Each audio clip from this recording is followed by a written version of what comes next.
राज्यसभा में हुआ हंगामा।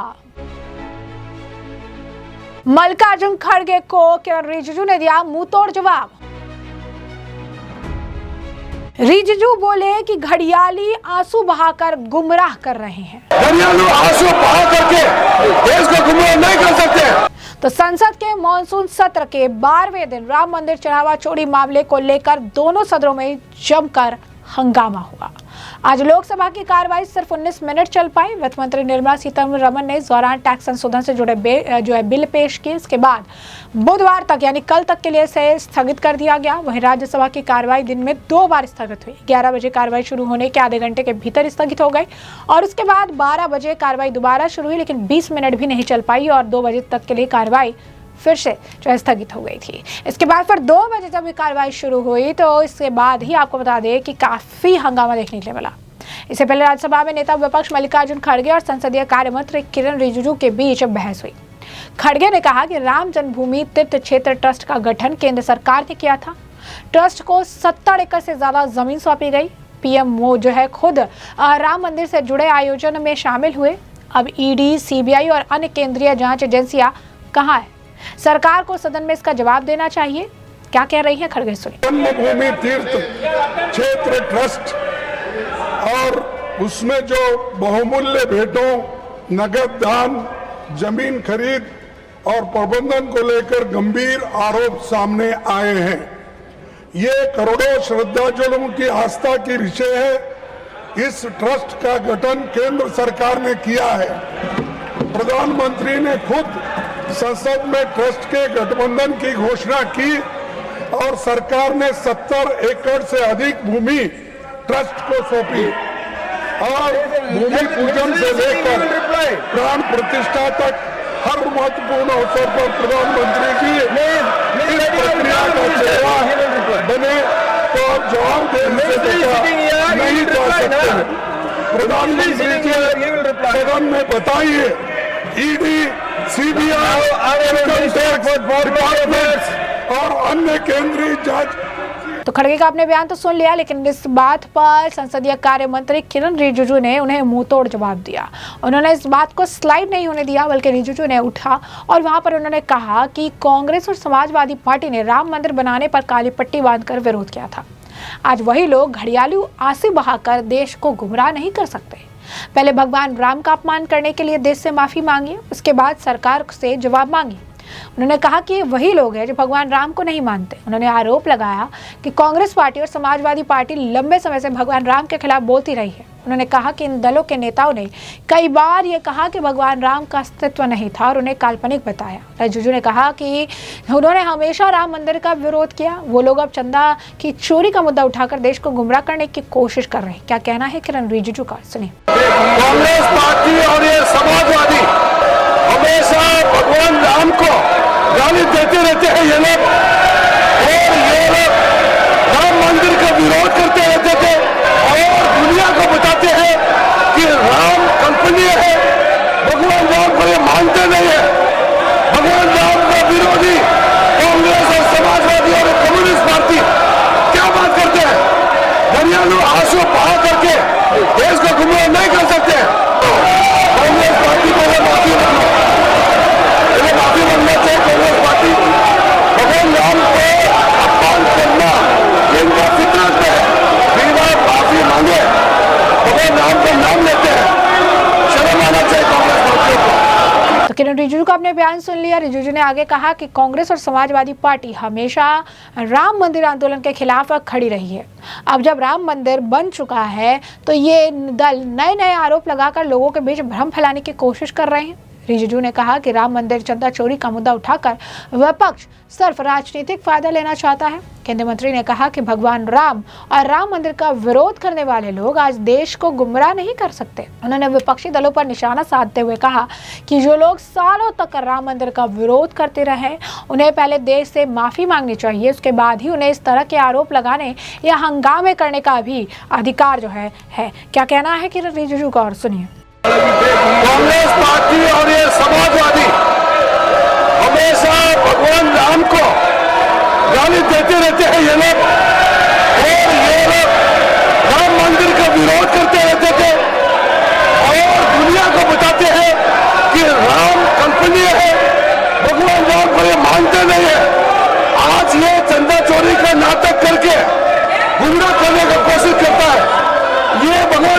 विरोधी है, भगवान राम का विरोधी कांग्रेस और समाजवादी और कम्युनिस्ट पार्टी क्या बात करते हैं?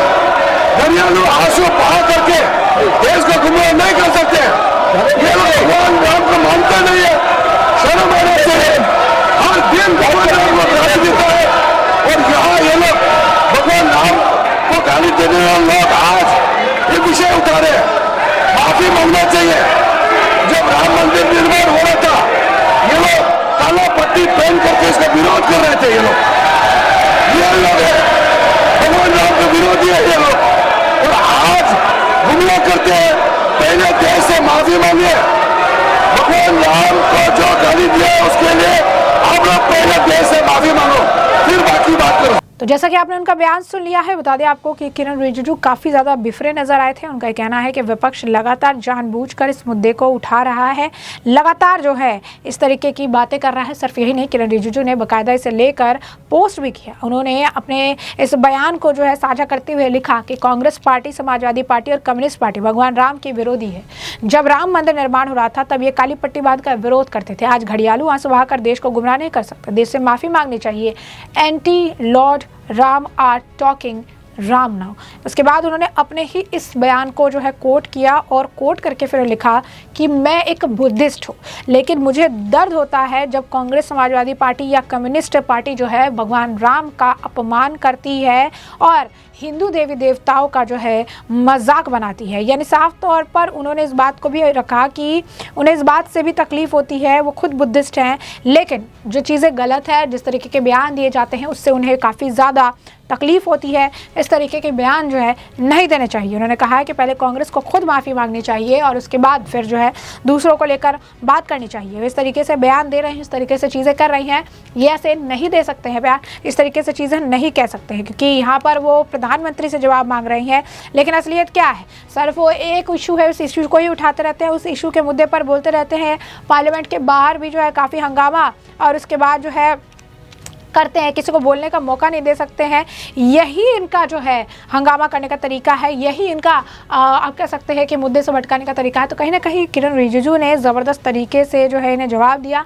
रिजिजू ने खड़गे को ये बता दिया कि आज आप राजनीति कर रही हैं, लेकिन इसी भगवान राम के विरोधी जो आप लोग रहे हैं। आपको बता दें कि उसके बाद लोगों ने भी इस पर जो है कॉमेंट करना शुरू कर दिया है। किरण रिजिजू की लोग तारीफ कर रही हैं और ये कह रही हैं कि राम मंदिर को लेकर दोनों तरफ से सियासी बयानबाजी जारी है। आरोप लगाने के बजाय अगर पूरा मामला साफ हो जाए तो फिर बेहतर होगा। इसके बाद आपको बता दें कि जो है लोग ये कह रहे हैं कि किरण रिजिजू ने जो है बहुत ही ज़्यादा सही जवाब खड़गे को यहाँ पर दिया है। ये वही लोग हैं जिन्होंने राम मंदिर का इतने सालों तक जो है विरोध किया था और आज चुनाव है, यहाँ पर उन्हें अब वोट जीतना है, तो आज वो इसी का इस्तेमाल कर रहे हैं। इनकी जो हिपोक्रेसी है ये साफ तौर पर आज के वक्त में लोग देख सकते हैं। ये लोग जो है लगातार ये कह रही हैं कि आप सही कह रही हैं कि हमेशा जो है भगवान राम को लेकर जो पप्पू गैंग है, यानी यहाँ पर राहुल गांधी का जो जिक्र है वो कर रही हैं कि ये जो गैंग है वो हमेशा इसे लेकर प्रूफ मांगता रहा है, लेकिन आज अपनी राजनीति के चक्कर में जो है उनको भी इस्तेमाल कर रही हैं,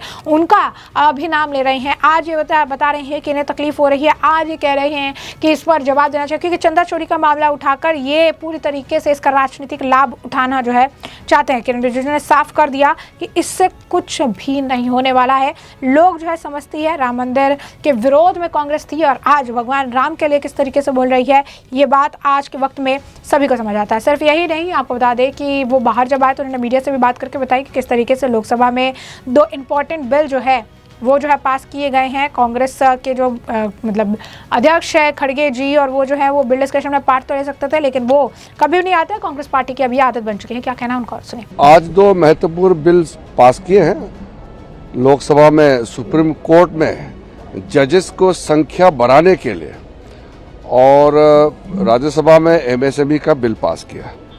विपक्ष में कोई भी ऐसा नहीं बचा जो हिस्सा लेना चाहते थे। हमने सबसे आग्रह किया था, मैंने खड़गे जी को भी बोला कि अपने कांग्रेस MPO को थोड़ा समझाइए, कम से कम बिल में हिस्सा तो ले। लेकिन खड़गे जी भी अपना कांग्रेस MPO को समझा नहीं पाया, उनका व्यवहार बहुत खराब था और लोकसभा में भी कोई समझाने वाला नहीं है। राहुल गांधी जी तो नहीं आए आज, और बाकी लोग भी कोई समझा नहीं पाया। कांग्रेस के MP पूरा बिगड़ चुका है, उनको कोई समझाने वाला नहीं है। कांग्रेस में कोई नेता बचा नहीं है जो अपने सांसदों को सही रास्ते दिखा सके। पूरा बिखर गए हैं।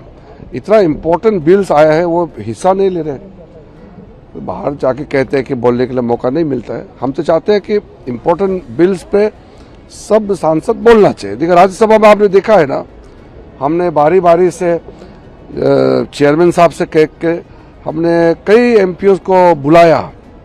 अपोजिशन एमपीओ को भी कांग्रेस का दबाव था, उसमें सीपीएम और कुछ एमपीज तो भाग लेना चाहते थे, उनको भी कांग्रेस ने दबाव डाल करके भाषण देने मौका नहीं दिया और माइक को गलत बात बोलने के लिए इस्तेमाल करने का कोशिश किया। लेकिन बाहर सर कांग्रेस कहती है कि बिना चर्चा का बिल पास हो रहा है, अंदर यही तो मैं आपको बता रहा हूँ।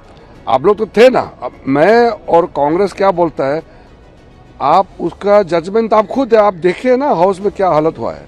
हम बार बार कहा कि आप चर्चा में हिस्सा लेना चाहिए, हिस्सा लिया ही नहीं उन्होंने। मैं इतना दुखी हूँ। सबसे दुख इस बात का है कि कांग्रेस के सांसदों को समझाने वाला अभी कोई नहीं बचा। ये बहुत दुख की बात है। विपक्ष ये कह रहा है कि छोटी सी उनकी मांग है कि अमित शाह जी सदन में आए, बयान दे। अरे जो डिमांड है वो तो विषय अलग है, उसका तो हम लोग तू मैं कभी कभी होते रहता है। बिल पे तो चर्चा होना चाहिए ना।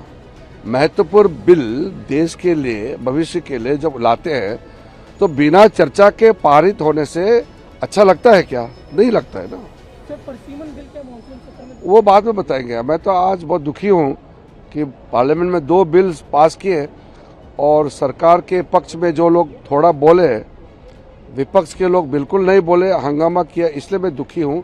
जब भी तो मैं कह रहा हूँ कांग्रेस लोग बहुत खराब काम किया। ये हफ्ता भी हंगामा ही होगा फिर, यदि जो जिस तरह से कांग्रेस मैं नेगेटिव गृह मंत्री आए तब ऐसे नहीं सोचता हूँ, मैं पॉजिटिव सोचता हूँ। मैं थोड़ा सा उम्मीद में चलता हूँ कि कांग्रेस को समझदारी वापस आ जाए और चर्चा में भाग ले।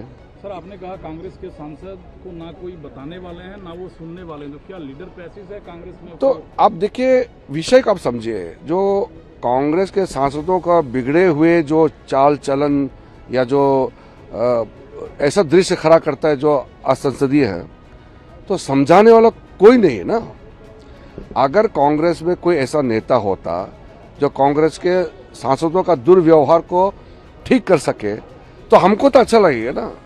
तो मुझे लगता है कांग्रेस में कोई नेता बचा नहीं है। On one hand, opposition did not allow parliament to function during the CJP protest. On the other hand, they are not saying anything on Jharkhand protest that has happened. Very unfortunate. Congress has turned into blind eyes towards their own issues, and they are trying to hijack the Cockroach Party issue. The Congress party is trying to hijack Congress issue. They are having infighting for political space. Unfortunate. तो इस मामले तमाम बयान सुने और हमने आपको जो पूरा मामला है विस्तार से बता दिया। इस पूरे मामले पर अब आपकी जो राय कमेंट सेक्शन में कमेंट करके जरूर से जरूर साझा करिएगा। धन्यवाद।